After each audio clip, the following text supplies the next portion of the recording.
Hello students, welcome to our channel NK Mathematics Classes. Student, I know that कि थोड़ा video बनाने में मुझे लेट हुआ है, बट मैं फिर से आ गया हूँ। पढ़ाई की दुनिया में आपका स्वागत करता हूँ। ठीक है, तो स्टूडेंट्स, काफ़ी स्टूडेंट्स ये कह रहे थे कि सर फर्स्ट और सेकंड चैप्टर हो गया, सर थर्ड चैप्टर की वीडियो आप कब बनाएंगे। तो मैं देखिए थर्ड चैप्टर लेके आ गया हूँ और pair of linear equation in two variables. तो आइए टॉपिक स्टार्ट करते हैं। Okay students, pair of linear equation in two variables. Pair is two, double हुआ, टू यहाँ बोल ही रखा है, वेरिएबल्स। एक तो पेयर ऑफ इक्वेशन हो, इक्वेशन भी दो होने चाहिए और वेरिएबल्स भी आपको टू इस्तेमाल करना है। स्टूडेंट, आप सभी लोग जानते होंगे वेरिएबल एंड कांस्टेंट। अगर नहीं जानते तो मैं दोबारा आपको बताता हूँ कि वेरिएबल जिसकी वैल्यू फिक्स नहीं होती है, वैल्यू आर चेंज, मतलब वैल्यू चेंज होती रहती है, जिससे हम अलजेब्रिक फॉर्म में डिनोट करते हैं, A to Z, x y z के फॉर्म से डिनोट करते हैं। एंड कांस्टेंट जिसकी वैल्यू स्टूडेंट फिक्स हो, वो हमारे क्या होते हैं, कांस्टेंट। इसमें टू वेरिएबल्स बोला है तो हम वेरिएबल को जनरली डिनोट करते हैं एक्स एंड वाई से, एंड कांस्टेंट आपके डिनोट होते हैं ए बी सी। ओके, तो यहाँ पे पेयर ऑफ लीनियर इक्वेशन है, तो पहला जो जनरल इक्वेशन वो a1x b1y plus c1 is equal to 0। दूसरा equation a2x b2y plus c2 is equal to 0, where x and y are variables and a1 b1 c1 and a2 b2 c2 are constant. Constant means अगर मैं a1 की बात करूं तो coefficient of x, coefficient मैंने आपको बताया था कि किसी भी वेरिएबल के साथ कोई भी कांस्टेंट मल्टीप्लाई के टर्म में है वो उस वेरिएबल का कोफिशिएंट कहलाता है। तो x का कोफिशिएंट आपका a1 हो गया, y का कोफिशिएंट आपका b1 हो गया and c1 is the constant. इसके साथ कोई भी वेरिएबल नहीं है। Similarly second linear equation in two variables a2x b2y plus c2। और लीनियर इक्वेशन कहा है तो लीनियर आप जानते हैं कि जिसके पावर क्या होते हैं, 1। ओके, अभी क्लास 9 में थोड़ा बैक जाइए स्टूडेंट्स। क्लास 9 में सिर्फ आपको सिंगल इक्वेशन मिलता था, a1x by plus C, ax plus by plus C, ये मिलता था। तो आप करते क्या थे, y की वैल्यू x के फॉर्म में निकालते थे और x की डिफरेंट आप वैल्यू पुट करते थे, तो y की डिफरेंट वैल्यू आती थी, जिसे हम सॉल्यूशंस कहते थे। Find 4 solution, 5 solution. जनरली मैं एक आपको एग्जांपल से बता दूं, जैसे 3x plus 4y is equal to, मैंने 12 ले लिया, तो 4y is equal to 12 minus 3x and y is equal to 12 minus 3x upon 4। अब आप यहाँ पे x की अलग, जैसे x की वैल्यू हम 0 पुट करते हैं, x की वैल्यू 1 पुट कर सकते हैं, x की वैल्यू -1, मतलब प्लस माइनस इंटीजर आप कुछ भी पुट कर सकते हैं। तो जनरली आप कुछ भी वैल्यू पुट करते हैं तो कभी कोई फ्रैक्शन में भी आता है, और फ्रैक्शन का ग्राफ प्लॉट करने में आपको होती थी प्रॉब्लम। तो उसका एक हिंट था स्टूडेंट्स कि जिस नंबर से आप डिवाइड कर रहे हैं, जैसे यहाँ पे आप 4 से डिवाइड कर रहे हैं, तो आप अगर 4 का ही मल्टीपल रखेंगे तो ये नंबर बिल्कुल परफेक्ट डिवाइड होगा। जैसे जनरली अगर मान लीजिए मैं x की वैल्यू 0 पुट करता हूँ, तो y is equal to 12 minus 0 upon 4, क्योंकि x की वैल्यू 0 से 3 का मल्टीप्लाई करेंगे 0 हो जाएगा, एंड 12 अपॉन 4 कितना आया, 3 आया। अब इसका मानिए अगर x की वैल्यू मैं 1 पुट करता हूँ, तो y is equal to 12, 3 into 1 upon 4, तो 12 माइनस 3 अपॉन 4, इट मीन्स कितना है, 9 अपॉन 4। देखिए ये वैल्यू अब फ्रैक्शन में आ गई और ये वैल्यू आपके डेसिमल में भी आएगी। तो जनरली ये हुआ कि ये फ्रैक्शन आया, तो मान लीजिए सॉल्यूशंस आपके कहेगा, तो पहला सॉल्यूशन क्या मिला, 0,3, मतलब x की वैल्यू 0 रखने में y की वैल्यू कितनी आई, 3। ये सब मैं स्टूडेंट्स क्लास 9 का आपको थोड़ा सा रिवाइज करा रहा हूँ। यहाँ पे x की वैल्यू 1 पुट करने पे y की वैल्यू कितनी आई, 9 अपॉन 4। इसी टाइप से आप -1 भी पुट कर सकते हैं, +2 -2 पुट कर सकते हैं।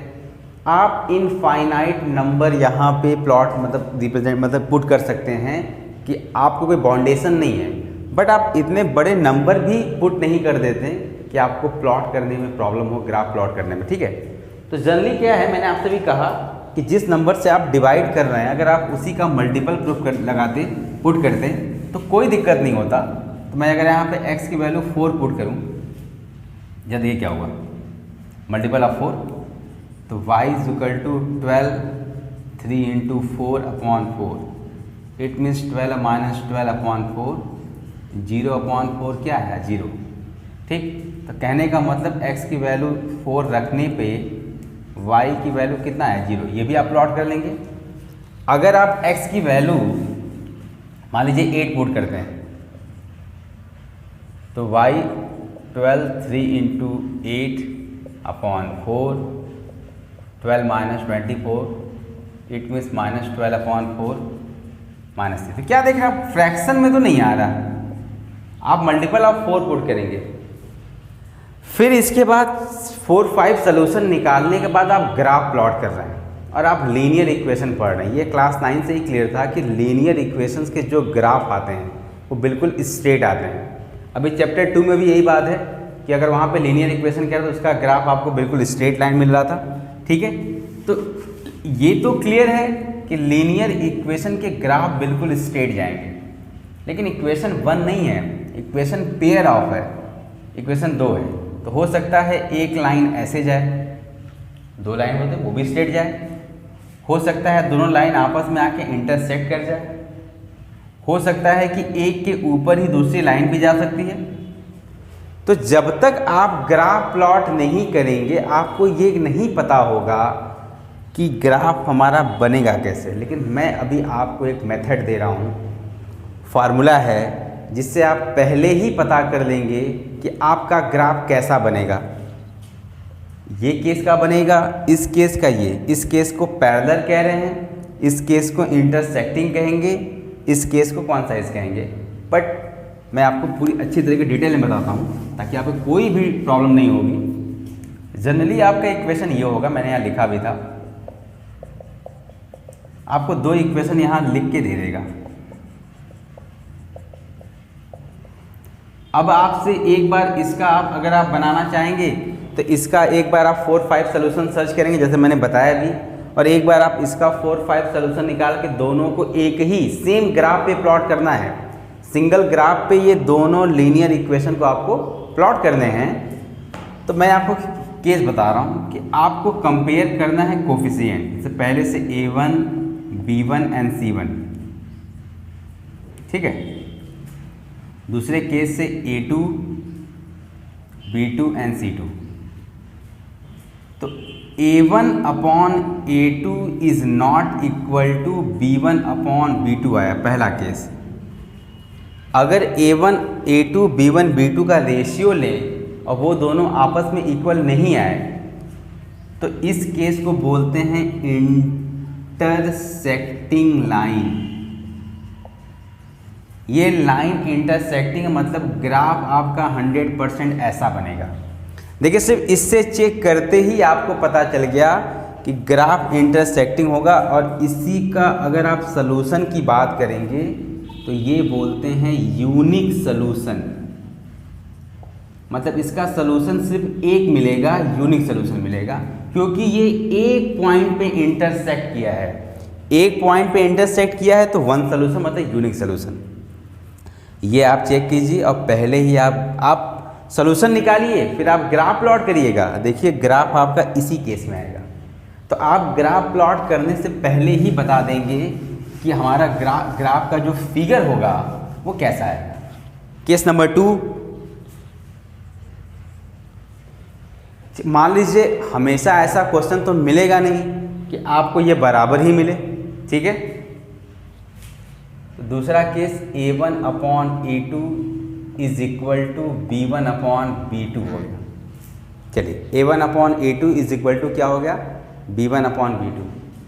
तो फिर अब जाते हैं हम C के पास। देखिए इस वाले केस के लिए C की ज़रूरत नहीं थी, नॉट इक्वल आया, सीधे इंटरसेक्टिंग लाइन, ये हुआ फिगर और इसका सलूशन यूनिक सलूशन। लेकिन हो सकता है कि C बराबर ही मिल जाए। तीनों केस अगर आपस में इक्वल आ जाए तो इसका जो फिगर बनेगा, पहली जो लाइन है दूसरी लाइन भी उसी को ओवरलैप करेगी। दो लाइन तो है लेकिन दोनों लाइन एक ही लाइन से पास करता हुआ जाएगा, इसका फिगर ये हुआ। और इसको बोलते हैं कॉन्सिडेंट या कॉन्साइज भी कह सकते हैं, कॉन्साइज लाइंस।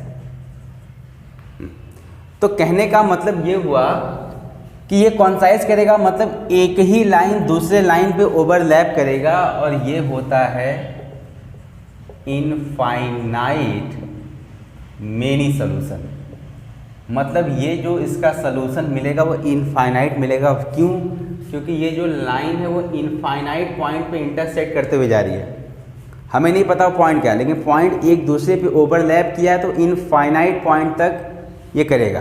ठीक, इसको कॉन्साइज या कॉन्सिडेंट भी कहते हैं, कॉन्सिडेंट लाइन। ठीक है, कोई दिक्कत नहीं है। तीसरा केस, अगर भाई इक्वल आया तो ज़रूरी ये भी तो नहीं है ना कि सी भी इक्वल आया, C is not equal to A1 upon A2 is equal to B1 upon B2 is not equal to C1 upon C2। तो इस केस को बोलते हैं पैरेलल लाइन, पैरेलल। और इस पैरेलल लाइन का मतलब हुआ, पहले पैरेलल लाइन लिखते हैं, और इसका मतलब हुआ no solution, no solution. It means, कहने का मतलब ये निकला कि जब लाइन आपस में कहीं भी इंटरसेक्ट किया ही नहीं तो इसका सॉल्यूशन क्या हुआ? No solution. तो इसका जो ग्राफ बनेगा बिल्कुल पैरेलल बनेगा। ये जो लाइन आपकी बनेगी पैरेलल, ये लाइन एक दूसरे पे ओवरलैप करेगा, और ये जो लाइन है वो आपस में क्या होगा? इंटरसेक्ट करेगा एक दूसरे पे। ठीक है, ये इंटरसेक्टिंग लाइन है। यही तीन केस आपके बनेंगे और कोई चौथा केस आपका नहीं बनने वाला है। बशर्ते ग्राफ बनाने से पहले ही स्टूडेंट्स आप ये क्लियर कर लेंगे कि हमारा ग्राफ का फिगर कैसा बनेगा। ओके, इसे आप लोग लिख लीजिए। फिर जो हमारी टॉपिक्स है वो ये है कि अगर ये तीन केस हुआ तो हमारे पास इक्वेशंस आएंगे, इक्वेशन को पहचानना भी होगा। तो एक चीज़ होता है कंसिस्टेंट और एक होता है inconsistent, consistent and inconsistent solution. तो कंसिस्टेंट का मतलब ये है कि जिस जिस केस में आपको सॉल्यूशन मिल रहा है, या तो यूनिक या तो इनफाइनाइट। देखिए, फर्स्ट और सेकेंड केस में हमें सॉल्यूशन मिल रहा है, इसमें यूनिक मिल रहा है, उसमें इनफाइनाइट मिल रहा है। तो ये केस हुआ कंसिस्टेंट। जिस केस में सॉल्यूशन आपको मिल सकता है वो केस है कंसिस्टेंट का।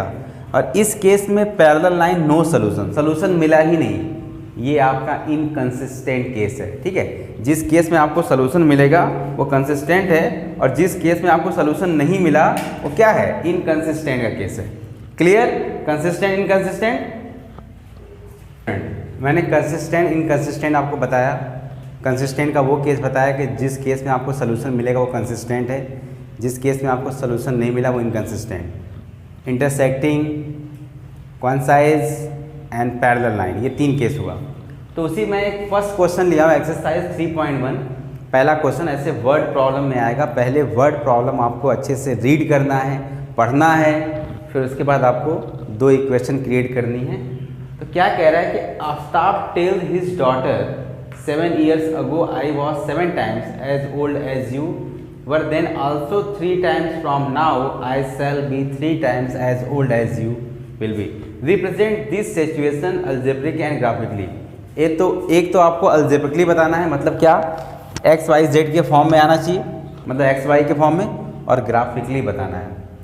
तो सबसे बड़ी बात, मैं आपको वर्ड प्रॉब्लम का आज एक तरीका दे रहा हूँ कैसे करना होता है। वर्ड प्रॉब्लम आप इकट्ठा पूरा मत पढ़ लीजिए इकट्ठा, नहीं इकट्ठा केस आप जानते हैं क्या होता है, वो पूरी खिचड़ी पकती है।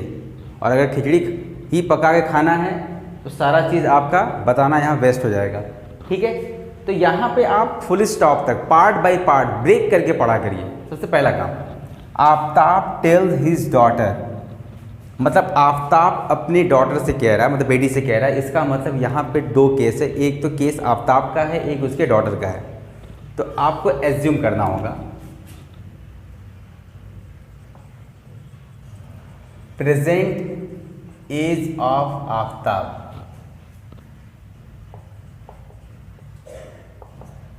x ईयर मान लीजिए, प्रेजेंट एज ऑफ आफ्ताब क्या हुआ x, and present age of his daughter, ये आपका y ईयर्स हुआ। अब सवाल ये है कि मैंने प्रेजेंट एज ही क्यों माना स्टूडेंट्स। अभी अगर आपको कुछ साल पहले जाना है, कुछ साल बाद में जाना है, तो आप अभी अपनी प्रेजेंट एज से ही जाते हैं। जैसे अभी आप एग्जांपल तौर पे अगर आप 15 ईयर्स के हैं तो 5 ईयर्स अगो कितना होंगे 10 ईयर्स के, या 5 ईयर्स आफ्टर कितने होंगे 20 ईयर्स। आपने प्रेजेंट एज ही लिया ना, तो मैंने एज्यूम कर दिया कि आफ्ताब की प्रेजेंट एज x है और प्रेजेंट एज अब उसके जो डॉटर का है वो क्या है y। 2 वेरिएबल तो हमें मिल गया। अब इसका कंडीशन यहाँ स्टार्ट है, बस इतनी ही लाइन पढ़ करके मैंने देखा कि एज वाला क्वेश्चन है तो एज में हमेशा प्रेजेंट एज ही मानते हैं, चाहे जैसा भी एज का क्वेश्चन हो आप एज्यूम प्रेजेंट एज ही करेंगे। 7 ईयर्स अगो, अब इससे ये क्लियर हो रहा है कि 7 ईयर्स अगो 7 साल पहले गया है, तो यहाँ लिखेंगे 7 ईयर्स अगो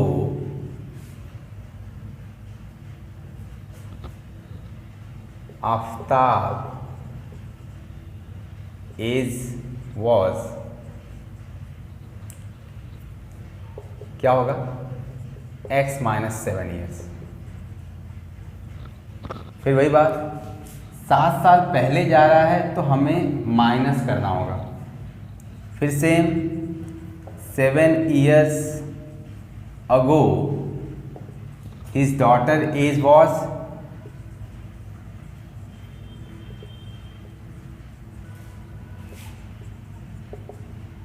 y माइनस 7। चलिए अगले स्टेप में आप 7 साल पहले भी चले गए, अब आगे पढ़िए। देखिए मैं कैसा पार्ट बाय पार्ट बना के करता जा रहा हूँ, लिखता जा रहा हूँ। I was 7 times as old as you were then. मैं 7 साल पहले तुम्हारी एज का 7 गुना था। 7 years ago I was 7 times as old as you, मैं तुम्हारी एज का 7 टाइम्स था। अच्छा 7 टाइम्स है कौन? आफ्ताब, क्योंकि वो फादर हैं, उनकी एज ऑलरेडी बड़ी होगी। जैसे एग्जांपल मैं यहाँ लूँ कि 1 and 4, 4 is a 4 times of 1। 4 क्या है? 1 का 4 टाइम्स है। तो क्या जब इक्वल करेंगे तो 4 से इंटू इसी में करेंगे? लोग कहेंगे सर 4 टाइम्स इसको कहा था। Yes I know that 4 times इसको कहा था, लेकिन इक्वल के लिए हमें 4 से मल्टीप्लाई यहाँ करना होगा, क्योंकि ये ग्रेटर है ये स्मॉल है। हमें बैलेंस करने के लिए स्मॉल में देना होगा। तो एज वाले क्वेश्चन का मैं आपको ट्रिक दे रहा हूँ, फादर या मदर किसी का भी वो नाम ले और साथ में सन या डॉटर हो, तो जो भी प्लस माइनस मल्टीप्लाई करना होगा वो सन और डॉटर के एज में ही करना होगा, तभी वो क्या होंगे? बैलेंस होंगे। तो पहले आपने यहाँ आफ्ताब को लिखा x minus 7 is equal to y minus 7। इसके अकॉर्डिंग तो ये मीनिंग निकला कि आप 7 ईयर्स अगो आफ्ताब की जो एज है वही एज डॉटर की है, जो कि ये इम्पॉसिबल है। फादर है वो डॉटर, एज तो अनबैलेंस होगा। तो 7 टाइम्स आफ्ताब है, तो आप इसमें 7 से इंटू नहीं कर देंगे, ये ऑलरेडी 7 टाइम्स है, या और ज़्यादा हो जाएगा। तो आप डॉटर की एज में 7 से इंटू करेंगे। तो x माइनस 7, 7y माइनस 49, आप इधर लेके आइए x माइनस 7, ये माइनस जाएगा और ये माइनस 49 है प्लस 7, x माइनस 7y इधर कितना हो जाएगा आपका? ये माइनस 42, इधर भेज दीजिए x माइनस 7y प्लस कितना? ये first linear equation of 2 variables आपका क्रिएट हुआ। ठीक है, इसे आप लोग लिख सकते हैं। फिर देखिए सेकेंड पार्ट में वो क्या कह रहा है। सेकेंड पार्ट में ये कह रहा है कि also 3 years from now after, ये सब में मतलब बाद की बात कर रहा है। अगो, बिफोर, ये सब में पहले की बात करेगा। तो फ्रॉम नाउ का मतलब 3 साल बाद, तो लिखेंगे 3 years after Aftab age will B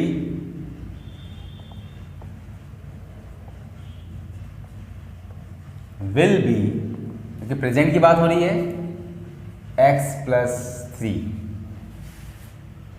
with 3 years after his daughter age will be y plus 3, उसके डॉटर की एज y प्लस 3 होगी। ठीक, तो क्या बोला है, from now I shall be 3 times as old as you, मैं तुम्हारी एज का 3 टाइम्स हो जाऊंगा। तो x प्लस 3, अभी मैंने कहा ये तो ऑलरेडी फादर है, ये डॉटर है, तो 3 का मल्टीप्लाई आप इसमें करेंगे। तो x प्लस 3y प्लस 9, ठीक है, टर्म बाई टर्म मैंने मल्टीप्लाई कर दिया। तो यहाँ से x minus 3y plus 3 minus 9, तो x माइनस 3y माइनस 6, ये आपको मिल गया अलजेब्रिकली फॉर्म। ठीक है, अलजेब्रा के फॉर्म मिल गया, मतलब x और y के फॉर्म में दोनों इक्वेशन मिल गया। ठीक, अब इसके ग्राफ को प्लॉट करना है, इसका ग्राफ कैसे प्लॉट होगा। तो यहाँ पे पहला इक्वेशन है x minus 7y plus 42 equal to 0, x minus 3y minus 6 equal to 0। जब आप कंपेयर करेंगे तो a1 की वैल्यू है यहाँ पे 1 और b1 की वैल्यू क्या है -7। पहले पहला इक्वेशन लिखता हूँ, और c1 की वैल्यू है 42। दूसरा x minus 3y minus 6 equal to 0।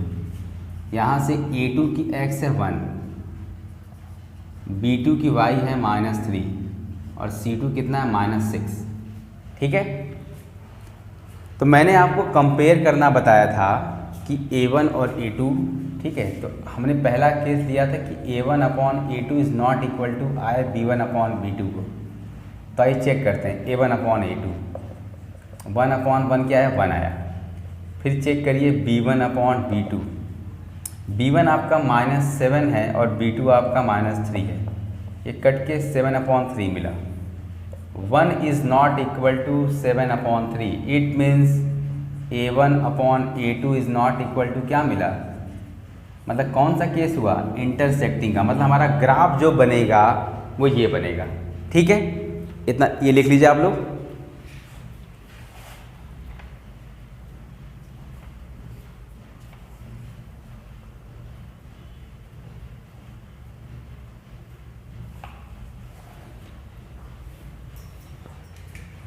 अब देखिए क्या हुआ,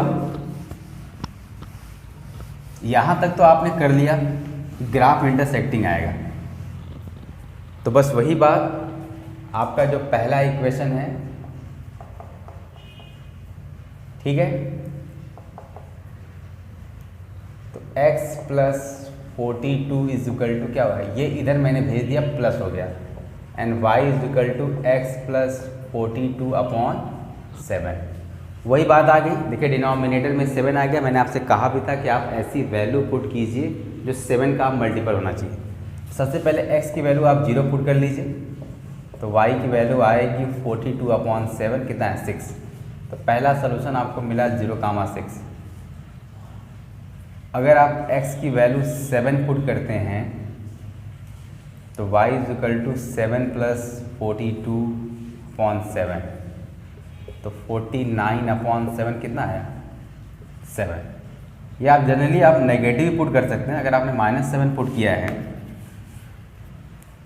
तो y is equal to -7 plus 42 upon 7, तो ये हो जाएगा प्लस 35, कितना आया, 5 आया।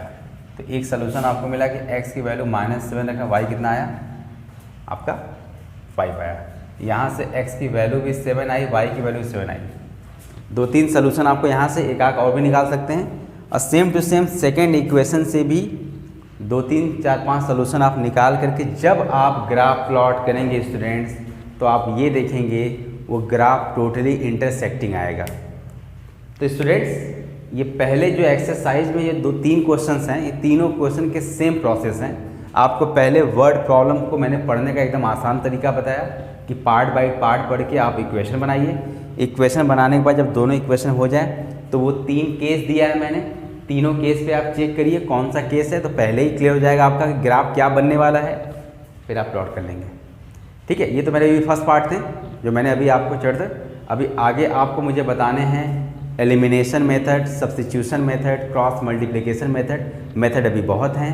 ठीक है, ये चैप्टर थोड़े लॉन्ग हैं तो मैं इसको 2-3 पार्ट 4 पार्ट में आपको बताऊंगा ताकि आपको आराम से समझ में आ जाए स्टूडेंट। और एक मैं सबसे बहुत ही इंपॉर्टेंट नोटिस आपसे देने जा रहा हूँ कि जैसा इस प्रेजेंट टाइम में ये जो सिचुएशन चल रहा है कोरोना का, आप बिल्कुल सेफ रहिए, आप घर में रहिए, सोशल डिस्टेंसिंग बनाए रहिए, मास्क का हमेशा प्रयोग कीजिए और कोशिश करिए आप अगर स्वस्थ रहेंगे तो आपसे घर वाले भी स्वस्थ रहेंगे।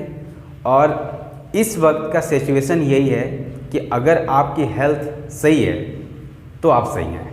तो मैं यही आपसे रिक्वेस्ट करूंगा कि बिल्कुल आप फिट रहिए, फाइन रहिए और मास्क का इस्तेमाल कीजिए, सोशल डिस्टेंसिंग बनाए रखिए, तभी हम कोरोना से कुछ निजात पा सकते हैं।